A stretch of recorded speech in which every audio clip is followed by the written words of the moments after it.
Tiga negara tetangga Belarusia yang anggota NATO adalah Polandia, Lituania, dan Latvia.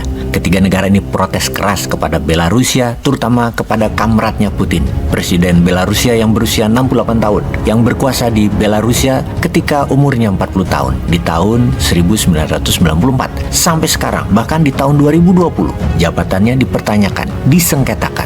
Beliau adalah Alexander Lukashenko, dengan keputusannya menjadi tempat pengasingan pasukan Wagner. Terakhir kemarin, Presiden Zelensky marah-marah juga kepada Lukashenko, karena Wagner sekarang sedang melatih pasukan Belarusia. 4 negara tetangga Belarusia jadi senewan dengan adanya pasukan Wagner di Belarusia, ditambah menjadi training campnya di sana. Wagner merekrut anggota baru, ditambah Wagner tugasnya jadi banyak, termasuk menjadi penjaga keamanan pribadi Lukashenko, juga melatih pasukan elit Belarusia. Pertanyaan, akankah pasukan Belarusia akan jadi tentara selanjutnya untuk menyerbu Ukraina dari sisi utara yang hanya berjarak kurang dari 200 km ke Kiev, ibu kota Ukraina, dari perbatasan Belarusia?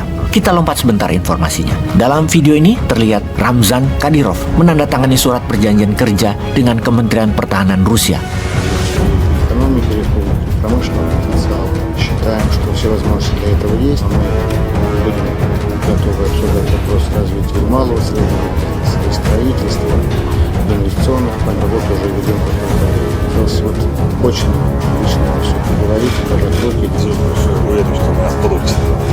Подписывается соглашение о сотрудничестве между Чеченской Республикой и публичным акционерным обществом «Промсвязьбанк», Чеченской Республики в лице главы Чеченской Республики Кадырова Рамзана Ахматовича с одной стороны и публичным акционерным обществом «Промсвязьбанк» в лице председателя Михайловича. Dalam perjanjian tersebut, pasukan Chechen akan menempatkan 12.000 tentaranya di Ukraina menggantikan pasukan Wagner dan akan meningkatkan pasukannya menjadi 70.000 dengan arah serangan adalah sisi barat Ukraina ke arah kota Odessa. Kita semua tahu, kemenangan Rusia di kota pelabuhan Mariupol adalah kemenangan pasukan Chechen. Sekarang mereka masuk lagi setelah istirahat ke arah kota pelabuhan lainnya, Odessa. Sungguh tidak terbayangkan kalau kota Odessa itu takluk karena Ukraina tidak punya pantai, tidak punya pelabuhan jadinya.